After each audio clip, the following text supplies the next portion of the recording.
Welcome on board the Rich Planet Starship, broadcasting from somewhere high above the Earth. I'm Richard D. Hall. On today's show, I will be featuring an interview recorded in March 2011 with another alleged mind control victim, James Casbolt. But before that, have you filled in your census form? Are you feeling a tiny bit guilty because you haven't completed it yet? Well, one person who hasn't filled in his census form is Ben Emlyn Jones. We caught up with him in Lytham St Anne's to witness his protest and his uncanny management of the government's questionnaire. So what's the reason why you're doing this, Ben? Because the census is an act of big brother imposition on the people of this country. They say you've got to answer these questions and they threaten you if you don't, if you say no.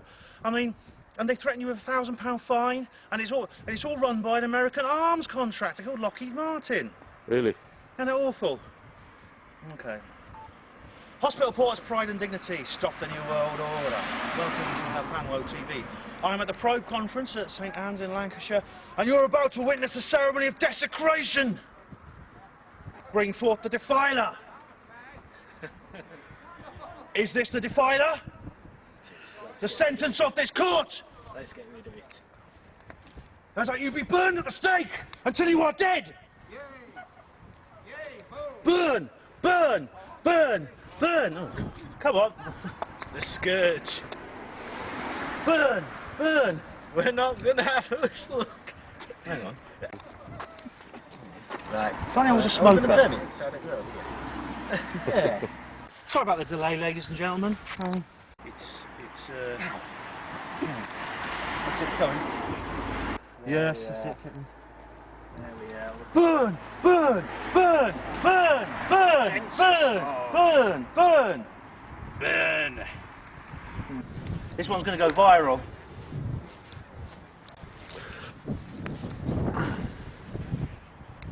Yay!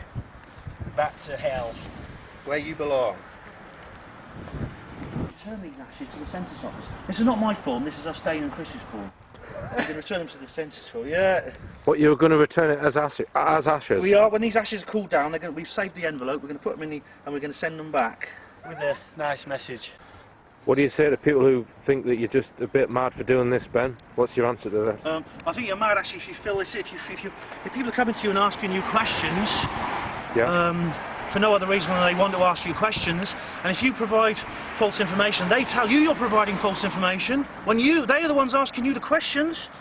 I think that's crazy, because you can say to them, well, if you think you know better and you think you know more about my life than I do, then why don't you fill the form in for me? So I mean, the whole thing about it is mad. It's all crazy. Well, we just told them we had a little accident. We were trying to light our cigarette and the census form caught light.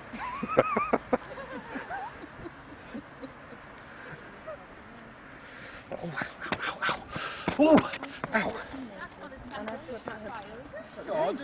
We were a bit cold. It's a senseless form now. The senseless form, yeah.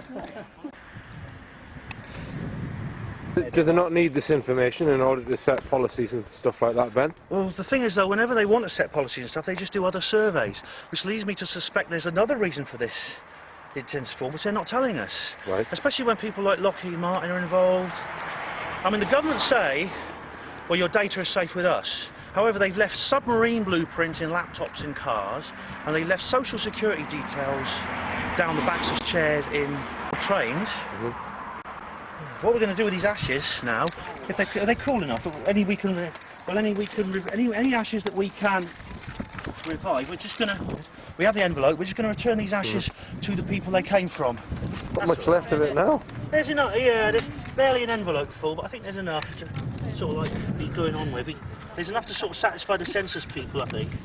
You know, we are actually returning a form in a slightly different state. Slightly more carbon and oxygen probably than it arrived in, but now we're going to. I'm not going to lick the envelope because they can take your DNA from that. I'll just fold I think they'll be able to find who you are, Ben. Well, you're going to put it on your channel, aren't you? Well, but I mean, the thing about this, ladies and gentlemen, Sue, let me speak to people. Let me speak to the people. Get them on here. They I'll stand here as well. can't prosecute you. They say they can prosecute you, but they're not. There's last time over 1 million defaulters, and there were 38 prosecutions. I'd be very surprised if there will be a single prosecution this time, because it'll be like the poll tax 20 years ago. You know, they're all full of bravado. We can send you to jail, we can threaten you with Greek buggery and all this sort of thing. And when it actually comes to it, they can't prosecute people. There's a backlog of poll tax defaulters that's going to go back 150 years. And this is going to be the same again, because more people are defaulting this time. Janet Street Porter, this woman who writes in the Daily Mail, which is hardly a revolutionary journal, has said she's advocating breaking the law and not filling out your census form. Millions of people are going to default. The jails are full, the courts are full. Don't be scared. Don't let them frighten you. Okay? So we're now going to return this to whence it came. Thank you for watching Hapanwo TV.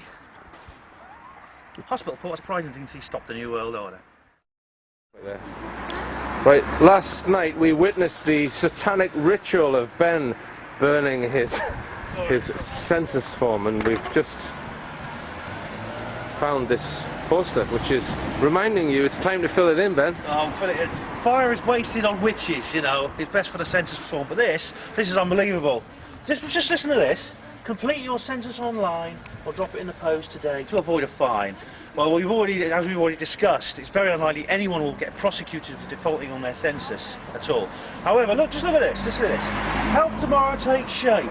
Oh my goodness. Has anyone got a sick bag? Okay. Thanks for that, Ben. All right, that's enough obscene publications for one day, all right. Richard? Ben Emlyn Jones there, and you can read Ben's blog, The Hospital Porters Against the New World Order, at hapanwo.blogspot.com. And there's a nice picture of Ben in his hospital porter's uniform. Moving on, and from that light-hearted piece to a dark subject, that of military mind control programs. For those not up to speed on the claims of mind control, here's a very brief summary. The claims are that certain sections of military and/or intelligence agencies in the US, UK, Canada, and possibly other countries take very young children or babies, perhaps of specific bloodlines, and from before they can speak, subject them to trauma in order to fracture the mind and create what are called alters, or multiple personalities. These children, once grown up, can then be used for a range of military, espionage or propaganda purposes by those who control them. Control is allegedly achieved using hypnosis, drugs and psychotronic devices, which are technology implanted inside the programmee's body. A few weeks ago I featured the testimony of Alistair and Dave Marrow, which gave an overview of their claims. You can watch this again from the richplanet.net website from the Starship page. The episode is entitled Dave Marrow. This week's guest is another self-claimed mind control victim, James Casbolt, who claims he has been used in Manchurian Candidate-style killings. Other than the testimony, there's little documentation or evidence to support his claims. Before I air the interview, I would like to point out that in my view, there are a range of possible explanations for James's testimony. I will leave it up to you, the viewer, to decide which is most likely. Scenario 1 is that everything stated is factual and actually happened. Scenario 2 is that James was part of a secret mind control program but has not killed anyone nor taken part in military exercises. He could have been programmed to say certain things as a disinformation agent. In other words, he has been put through mind control, but the information he gives is false or misleading. Scenario 3 is that James was part of a secret mind control program, has carried out missions, but for whatever reason, those controlling him have decided to change his remit and use him to spread information or disinformation, i.e. information which is partly true and therefore confuses the subject and causes people to disbelieve the claims entirely. The fourth scenario is that he has not been through any mind control programming and has fabricated the entire story. I'd be interested to know from viewers what their views are after watching this interview. Today I've travelled down to Lytham St Anne's and we've been at the Probe UFO and Paranormal Conference, and in the bar at the hotel where we are staying I happened to bump into James Casbolt. Now, James here is another alleged mind control victim, and we featured 2 mind control victims on the show a few weeks ago. They were Dave Marrow and a chap called Alistair, and James Casbolt was mentioned by Alistair. Now, you're 34 years old, James, so, again, as other mind control victims have claimed, their experience goes back to, well, almost before they were born. So, can you go back to that time and tell me, just tell me as you recall it from being a young child, what are your first memories? Well, this goes back to 1976 when I was a baby. The name of the project that I was involved in was called Project IBIS, and this was run by the American National Security Agency and MI6. And does that stand for anything? IBIS, there's Nazi connections with that. Right. It connects to the Egyptian pyramids, Thoth. Right. And the Giza intelligence group, the Nazi group, right. were based under the Giza pyramids. The project was started in 1972 at the Tavistock Institute in London. Right. And the project was started there by Dr. Green and some other people. Dr. Green being Joseph Mengele from the Auschwitz right. concentration camp. All right. I heard he sort of fled to Argentina, I think. Is that he's the guy who was really interested in twins? And yeah. So you claim he was in the UK doing research on mind control victims after... In 1972, in London, yeah, at the right. Tavistock Institute. Right, okay. So how have you gleaned that information? Because you weren't born in 72, you were... That's on file, that's been, there's been various file data passed to me. Right. That particular information has been passed to me by the SAS. Right. Okay, and now are you at liberty to disclose the documentation? I haven't got the documentation, it's from a database. Right. And then it's been passed to me from the database.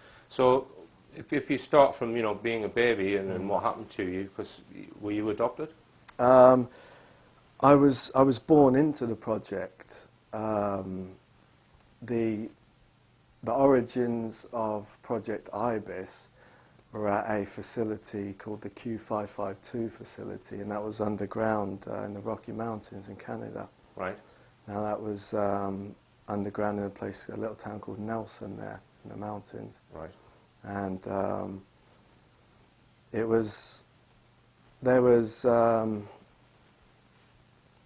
the base was above ground and underground. Right. Above ground it was just like a big, the main section of it was like a big aircraft hangar. And so how old would you be at this point? I was a baby. Right, right. And Project IBIS was 42 children. Right. In Canada? They were all in Canada at the Q552 facility, right. but they were brought there from different countries. Right. Women had given birth to them, and they were all brought over to this particular facility, raised there as orphans. So, for the outside world, this place was just considered as an orphanage then? Is that no, it wasn't considered. It was just a base in the mountains. Right. So the public had no knowledge that these children were in this base then? No, no. Right, no. so it was hidden. So were you being brought up by nannies, or well, the children were brought over from, some of them were from Canada, America, obviously UK, and I think there was some from South America, all over the place, but it was 42 children who were tracked. Right. DNA was tracked. Right. Apparently the NSA IBIS file states that the NSA were looking for blood prime. Right. They say it's Anunnaki blood. Right, okay, so you were chosen, or you were possibly even, not chosen, but your parents, your lineage was selected perhaps before you were born. Yeah, so exactly. they knew that you were going to have this DNA, and then you were brought into that project. That's what you're saying. Okay, so are you saying then that you didn't have a mother and father type situation when you were growing up then, or? I was raised in the base for 4 years, Right. from 1976 to 79. Okay. The base was, it was basically a trauma centre. Right. They were. Okay, so I'll just interrupt you again. If I think back to my childhood, I can remember going to nursery when I was 3. So I can remember, you know, having a normal family life. So you were sat with these other 40 children having a meal, or were you always together? I mean, we were together most of the time. When we were babies, I mean. So it was like in a dormitory, or what was well, when we were babies, I mean, the mind records everything photographically. I mean, this isn't a lecture about how the mind works, but just to mention, the mind records everything photographically, especially trauma. So you can remember everything, if you've got the tools to do it, back to the time you were born. Right. From my deprogramming, it was,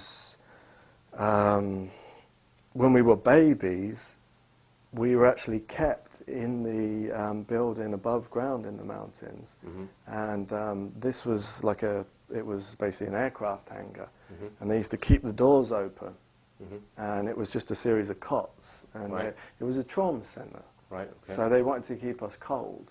Right. So they keep the doors open. We were under armed guard 24 hours a day. Right. So because there were groups, I've been told, who wanted to rescue us. Right. So we were under armed guard 24 hours a day, so we couldn't be rescued. So the trauma is there to fracture the mind and create alters, is that? Yeah, they did. They did a lot of programming with wild animals there, because they used a particular room which they had this. It was like a pen set up, and it was very similar to a Skinner box, which is used in psychiatry. Right. Where they, in experiments with the Skinner boxes, they put babies in with animals and things like that, cognitive behaviour tests. Right. So what they were doing, they'd put us in this pen with various wild animals, and what they were doing was they were giving us the attributes of various animals, because when we were older, we were used in a lot of all-terrain warfare, right? Jungle warfare, Arctic warfare, right? In different countries around the world. So now, we needed to have animal senses. All right, all right. Now, some people will find that hard to believe, James. What do you say to people? I mean, I guess it's difficult for you to come out with any tangible proof of what you're saying. You know, I mean, at what point did you come to the UK then? After you 81. And how old were you in 81? About 5 or 6. Right. Yeah. So did you go from this Canadian base? Tell me when you left the base. Well, what happened? I grew up for the first 4 years, from 76 to 79, in this base. Right. Every day we were being trained and conditioned. Did you ever see the light of day? Well, when we were in the aircraft hangar section of it, the doors were open, but the place was fenced off. Most of the time it was underground. Right. You know, and we were pushed to the limits every day there. Right. And some of us were pushed into near-death experiences where we had to be resuscitated. All right. So so you then came over to the UK, and can you remember arriving in the UK, or do you have any memory of that? We were rescued from that facility by a Special Forces team. Right. In 79. And which country did the Special Forces team belong to? Was that Canadian? No, I think they're American Special Forces. Right. And they're connected to Delta Force. So are you saying that this hangar in Canada wasn't under the control of the government then? Was it as... Okay, well this is... IBIS is run by the NSA and MI6, but then there's different factions infighting and warring with each other. Right. So there was a heavy Nazi presence with the IBIS program. Okay. You said the NSA are then in cahoots with MI6 and Mossad? Would you, there was many different organisations involved with the IBIS program. Right. But you reckon there's some section of government which has then employed the SAS to go in and raid that facility? It was Delta Force, American Special Forces, not SAS. Right, okay, sorry. Delta Force. All Yeah. right. So why were you then taken to the UK after you were rescued then? Well, if I just back up a little bit, there was, like I say, it was Delta Force who rescued us, and it's difficult to say exactly what factions were doing it, because you might have 5 different factions within the MI6 or the NSA fighting against each other. Okay. So it gets confusing, but there was definitely a heavy Nazi presence in that. We were being indoctrinated with Nazi principles every day there. I mean, these are Germanic principles. Right. I mean, even if you look at Germanic organisations in this country, like the Odinist Fellowship, right. You know, it was those principles, like there was a lot of philosophies of physical immortality. Project Ibis was very much about trying to extend life extension, and create like the Uberman, super soldier. They were trying to, you know, increase the lifespan, and there's other Germanic philosophies there that they believe in endless warfare, and they believe that life on Earth is a how can I say it? Trying to say it as clearly as possible. They believe life on Earth is a means to an end. They're not trying to get somewhere else. They're not trying to get to heaven or another planet. They want to extend their life and live forever here in one body. All right. So was there any bloodshed when this Special Forces took over this base? Or yeah, there was. Well, I'd just like to finish what I was saying quickly before I talk about that, because it's important that these principles. This was how they were indoctrinating us with these Nazi principles, and that's how we could function as assassins when we were older. Right. They were indoctrinating us in the principles that existence is about endless warfare and conflict, and that's how it is. That's how it will always be. And because their long-term objective was to eventually use you as a mind-controlled assassin or some kind of super soldier for a specific function. Yeah, and we wouldn't be able to function doing those assassinations unless we were indoctrinated with this. Right. So we had to believe that there was life was about endless warfare, and they talked about the 1,000-year Reich, the 1,000 year of peace, whereas there would be 1,000 years of peace, but then war would start and there'd be cycles. So, and then we could function as assassins when we had this mindset. All right. So do you have any recollection of being rescued from this place? Yeah, yeah. We were being transported above ground in like SUV vehicles to another base. I think this was I think we were being transported to an American base. Right. I think it was a base in New Mexico. Right. And all I remember was there was a series of SUVs, like a convoy, and I just remember a helicopter coming out. It seems like come out of nowhere and landed, and all these Special Forces guys jumped off. I remember a shootout, and I remember some of the children being shot by the guards from the Q552 facility. Right. So then at some point you were transferred to the UK? Yeah, and then we were taken to a building in Toronto. Right.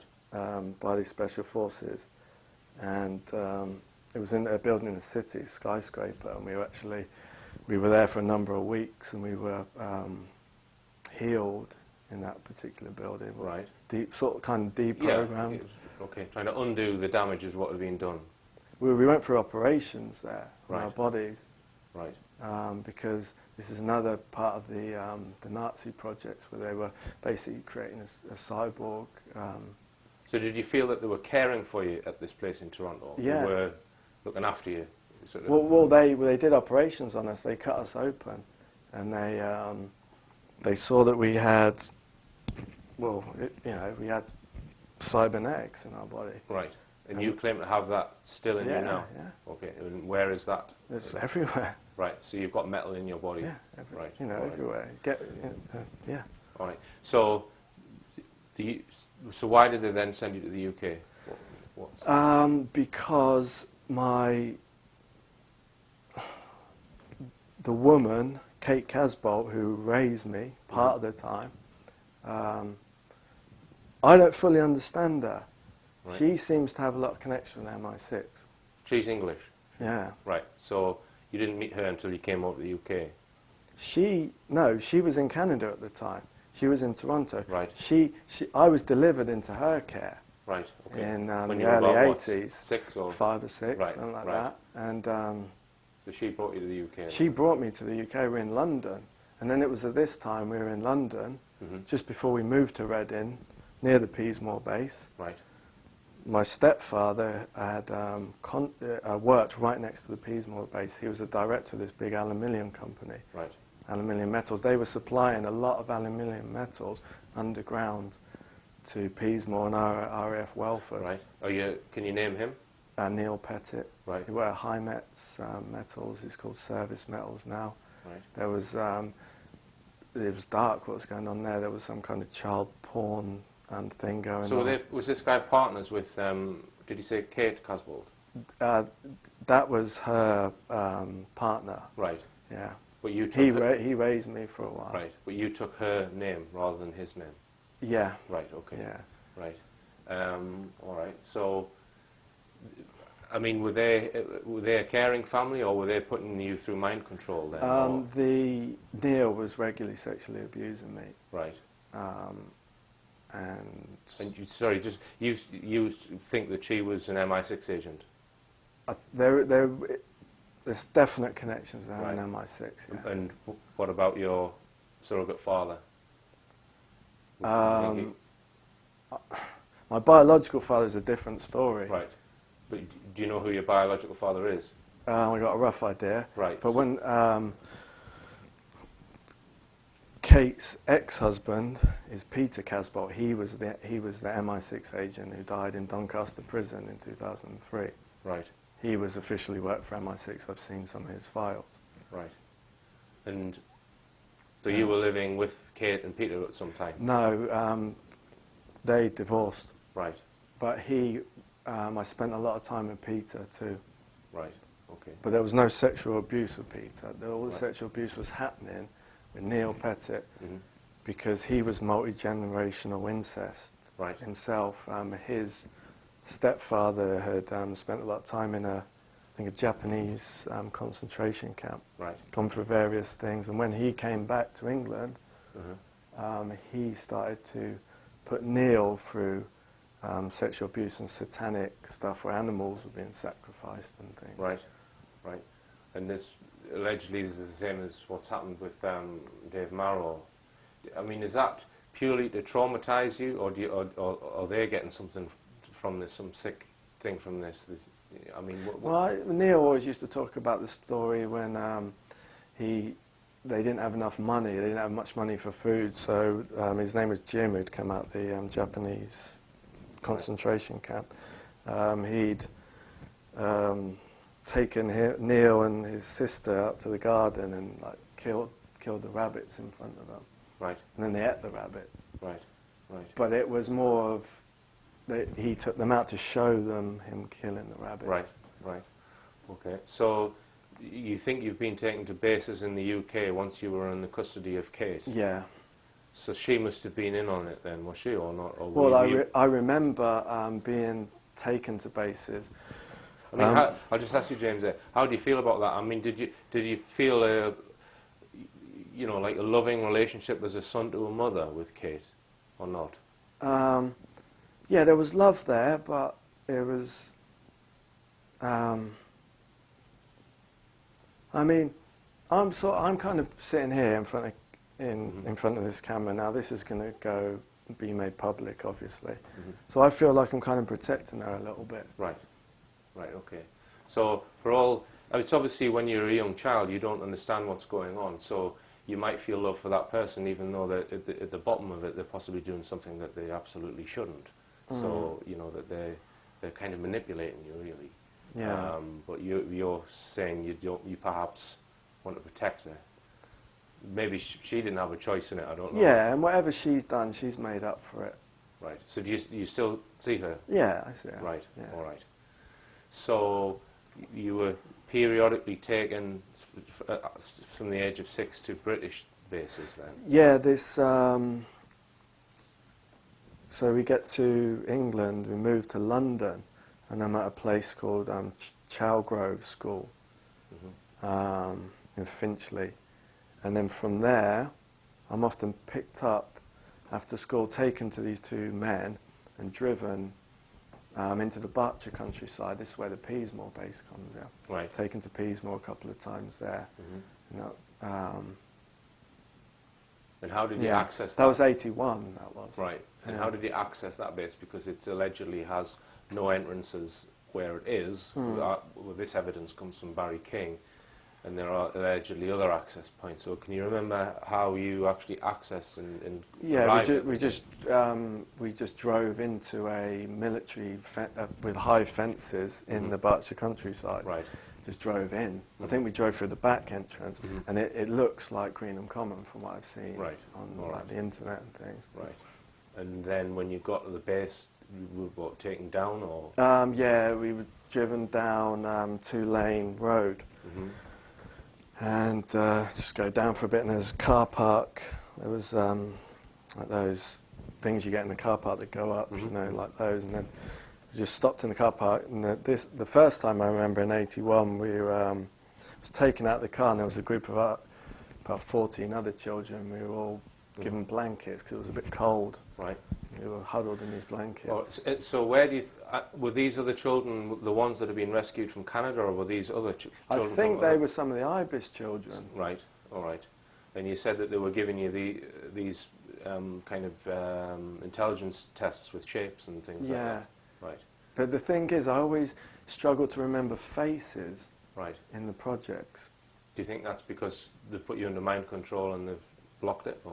Well, they've done. I can remember bodies, and I can remember the way people speak, and I can remember things in minute detail. But faces always seem to be blank, and I think they've purposely done that, so I can't remember faces properly. Right. Okay. Now, we hear people say that the alleged reason for these projects is to create super soldiers, which is like a multi-functional person who can either assassinate people or you know, do a whole range of sinister activities with absolute clinical sort of efficiency, if you like, because it's a program that you're following, not necessarily your own human emotions aren't getting in the way, basically, because you've been programmed. So, I mean, do you feel that that's what they then try to make you into? Well, that's what they were getting rid of, that human factor with the whole Nazi indoctrination. But was the same type of objective being carried out when you got to England then? It just carried on. I was genetically enhanced over a period of years, not just my mind, my body. Right. And on my records it says I've got over 200 kills. Right. So it's saying that you've killed 200 people even though that you're not aware of it? Oh, I remember killing, not 200 people, I remember killing a fair amount of people. Right. So as recently as 2007 in South London. Right. So, but this would be under some kind of mind control, so that you don't blame yourself for those killings then. You blame whoever's programmed. I mean, I know some of the people I've killed. I know their names. Right. I mean, I can, and I don't. Some of them were terrorists, and I don't. No problem with me. No, right. You know, I'd do it again if I had to, and I won't lose any sleep over it. Right. So, how conscious were you of? You know, I mean, I interviewed a guy called John Irwin, who claims to have had not the same, but a similar thing in the late 50s, where he was fully conscious of everything that he was doing when he was murdering these people. He was just, it was, you know John Irwin, do you? Yeah. Yeah, it was mainly the close combat techniques that were programmed into him, rather than the actual mission, you know. So, obviously, if you're going to go and kill someone, if you're conscious of it, that, well, how come you're not arrested and then banged up? Because it's state-sanctioned execution. Right. Okay. And how much are you doing it by your own volition then, and how much is it done because you've been programmed? Well, all the lines are blurred now. Right. Whereas in the recent years, you know, I've volunteered for some of it. Right. So when you there's been a big war has broken out in the intelligence community, and where I'm having to take the fight to people now, or else I'm not going to survive. Right. So when you've obviously throughout your teens and childhood, where did you grow up? Like say from the age of 10 upwards, where were you there? I was being moved around the world, different countries. All right. Being trained. Right.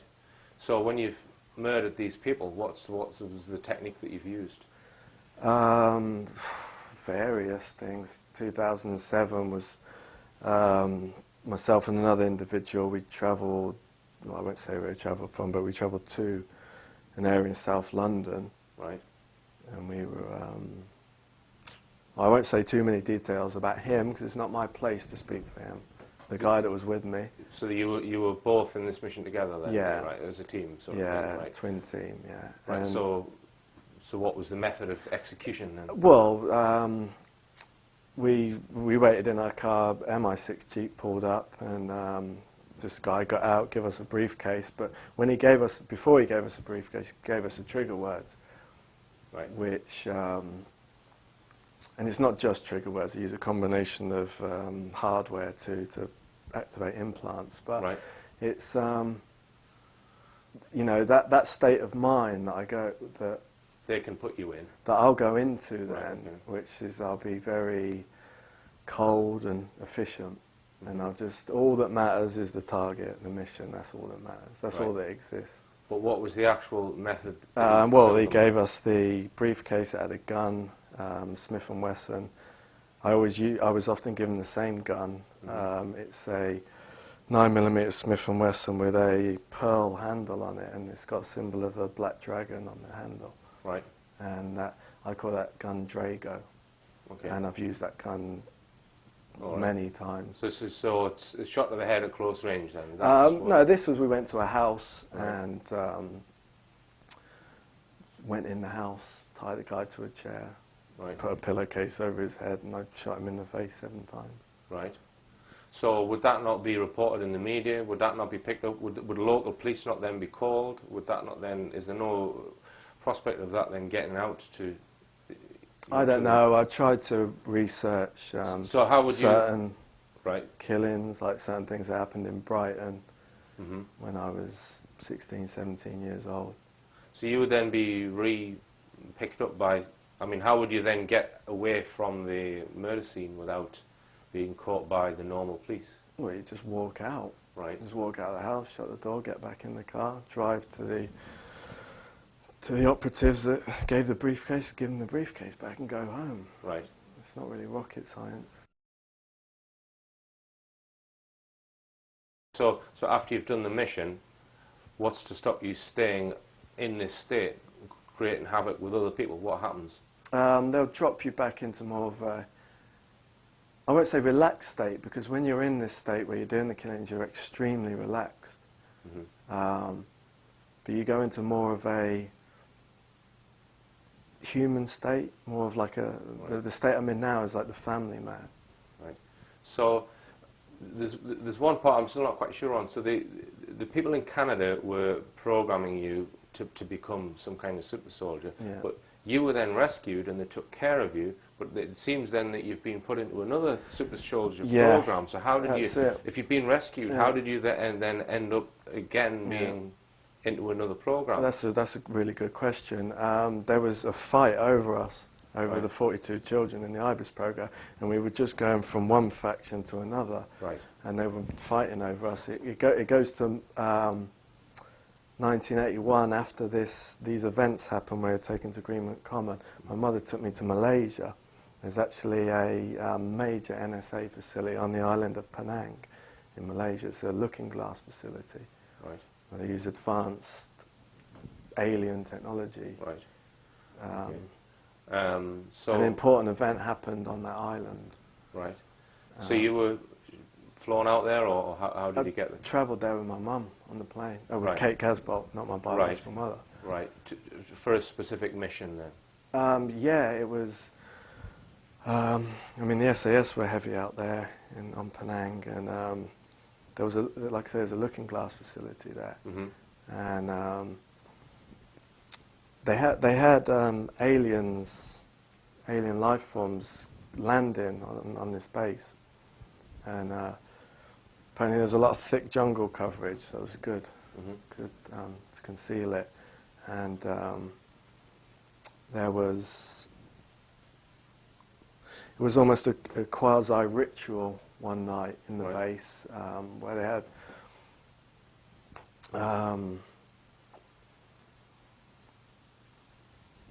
there were seats set up, like a triangle formation. They put the children in the seats, and there was what they call Stargate, looking glass technology in the middle.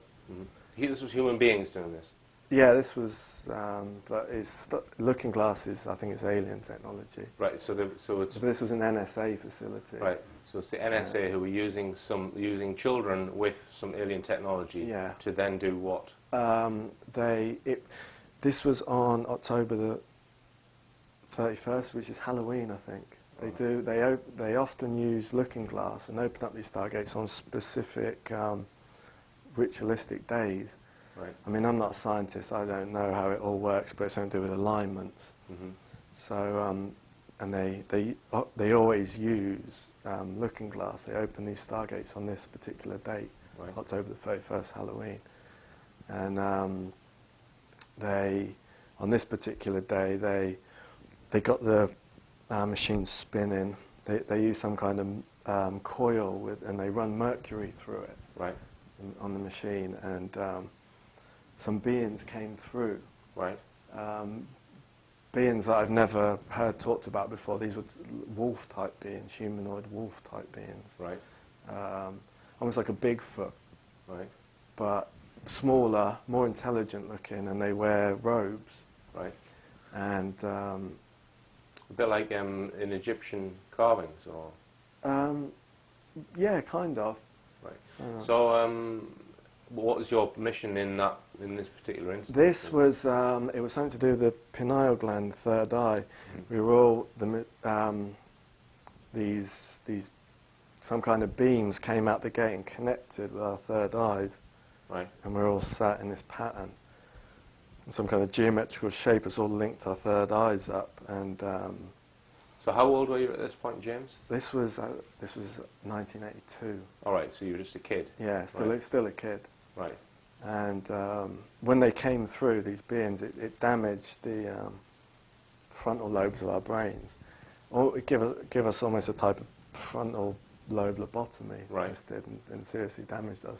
So do you think this was part of your mind control programming or not? It's just I think they were using our abilities to open this gate up, bring these beings through. Right, all right, I'm with you now. Because I think they need specific people to do it. With certain genetics? Yeah, exactly. Right. All right.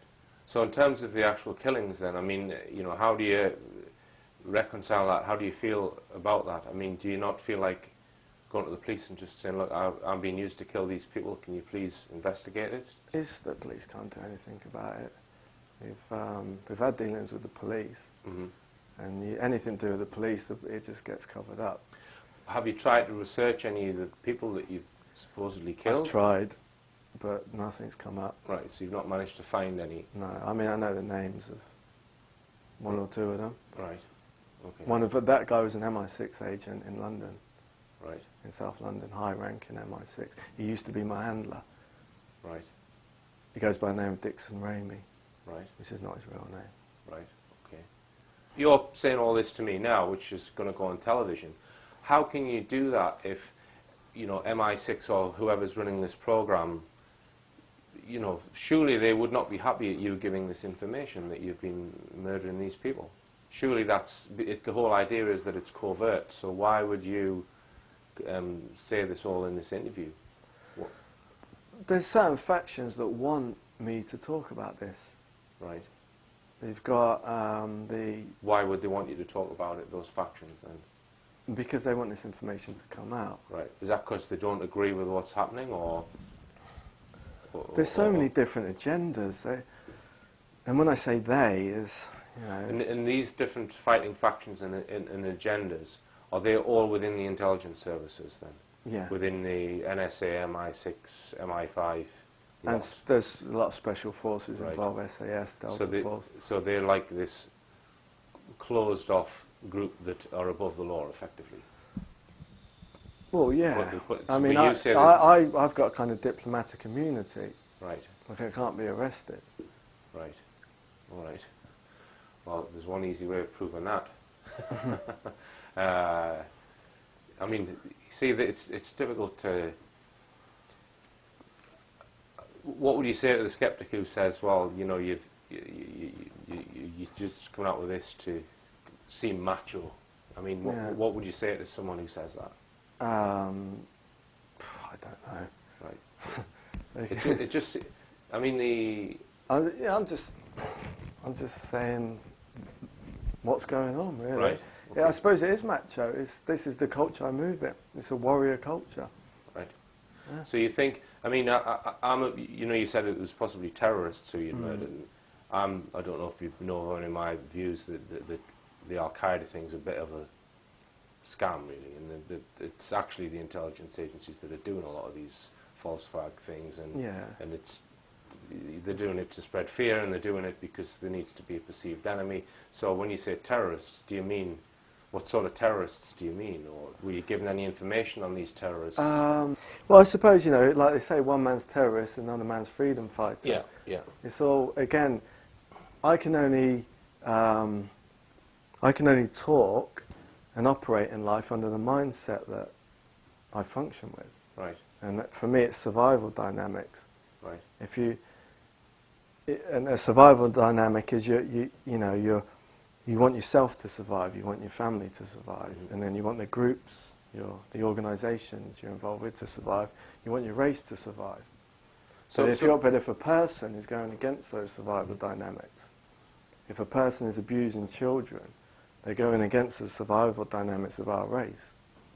So they're a terrorist. Right. For instance. So the group that's controlling you, they must have an agenda, and all these people that you've killed, there must be some commonality between their enemy, presumably. This is who you've been killing. So have you gathered anything on what the agenda is and what the group is that's controlling you? What's their, you know, if they're not working for the government, It's not so much a case anymore of this group controlling me. We're all working together, we're all in it together. Right. We're all planning things together. And this is what we want to come out. This is what we want to come out. Right. But what are you planning together? I mean, what is the... we want you guys to survive. Right.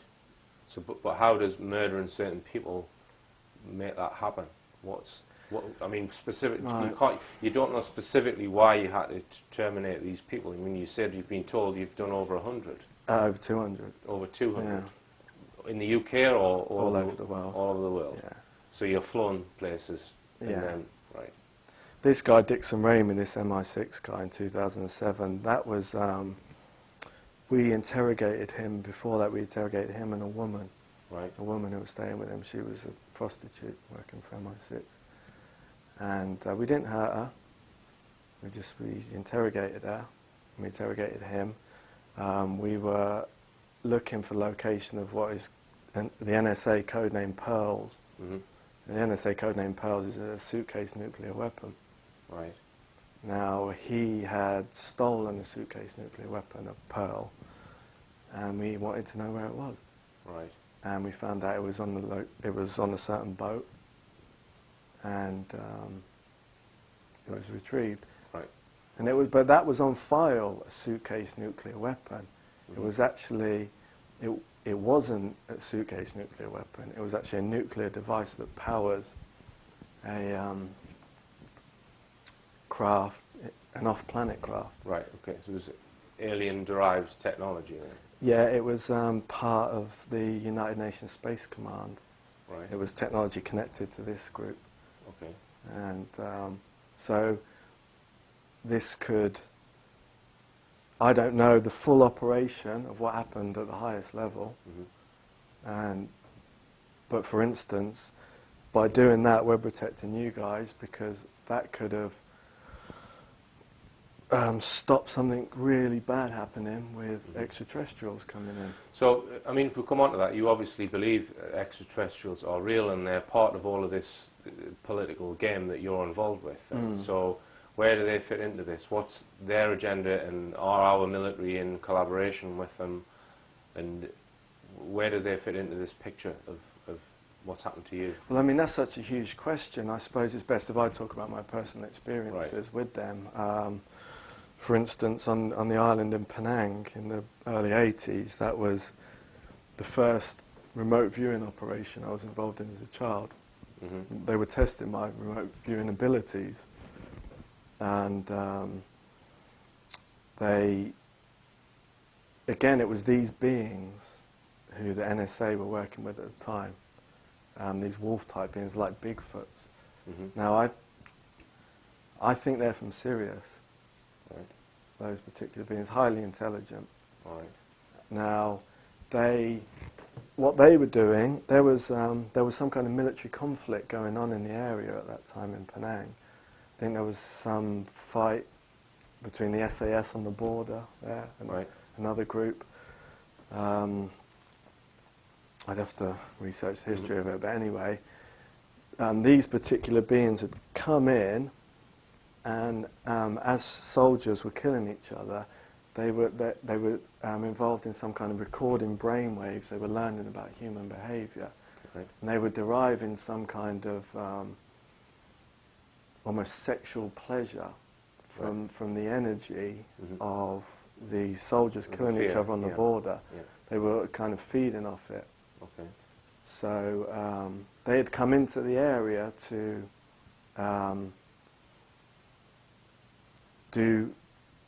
learn about the human emotions. And what about the grey alien that we hear about a lot with abductees?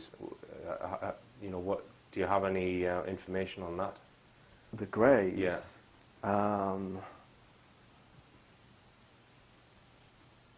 Well, I know they're connected to the reptilians. There's a heavy reptilian involvement here. I mean, this goes so high level, it's so big that, I mean, you talk about evidence. We've got video footage at a crash retrieval site in Chichester in 2008. There's reptilians on the video footage. Right, and you've got that. We've got that. Yeah. Right. So have you put that out at all? That's been released on the internet. Right. Okay. Yeah. And would we be able to show that on this show for people to look at? I mean, the reptilians there. They're over 7 feet tall. So this was a crash retrieval in Chichester? Chichester. And 2008. 2008, and you were involved in the retrieval of this craft? Yeah. So how was it brought down? What was the... It was shot down by the military. Right. By UK military, or...? There was a big SAS involvement in that. So on that particular night. So how did video footage come out then? That was filmed by a friend of ours in the SAS. He used a long-range video camera. It's at a place called Goodwood Hill in Chichester. Goodwood Hill. Goodwood Hill. Right. Goodwood Airfield. It's next to Goodwood Airfield. Right. Now, it's a series of hills. This particular guy had a very long-range telescope, very powerful telescope. He was situated on one of the other hills. Now, he filmed it from about a mile away, I think. Right. So, was there any anything in the media about this case as a UFO thing? The media is controlled by intelligence services. They wouldn't let that go into the media. Okay. And do you know what the actual date was of this? You said 2008. 2008 in Chichester. There's somebody here who I think you've met. Who was at the crash retrieval. All right. He was the one who released it on the internet. He would have the date of it. You don't want to name him? Not on camera, right? Because it's for him to speak to you. Right. All right. I just want to mention one thing. We did ask you about whether you've got any scars. Yeah. And just tell us what you said about that, because you said that you'd been cut open. Yeah, there was the technology they used was some kind of advanced lasers that don't leave scars. Okay, and we were also asking about the metal in your body. Yeah. Have you had any what happens when you go through airport scanners? They don't go off because this metal is not detected with normal metal scanners. Right. I've had X-rays in the past, but they don't at hospitals, but they don't show me them. Right. And what about, you haven't had an MRI scan before? No. Right. All right. Okay. I'd be prepared to do that, but Right. you know, I doubt very much that anybody would let anybody see all this technology. Right. Okay. So is there anything you want to add? The information speaks for itself, Richard. My life has just been a series of military training, assassinations and things like crash retrievals. Right. So just finally, the factions that are fighting, surely there must be a faction that doesn't want the likes of you coming out with this fact, this claim that you've been through all this. Well, of course. I mean, they've tried. Why aren't they after you? They've tried to kill me. They've Right. tried to hurt everybody close to me. But the fact of the matter is, I'm quite hard to kill. Right. Okay. All right. Well, we'll leave it there, James. And Okay. thank you very much indeed for being interviewed. Okay. And I'm sure it's going to generate a vast amount of debate amongst the viewers of this show. So Okay. thanks very much. Yeah, thank you, Richard. It's been a pleasure. Right.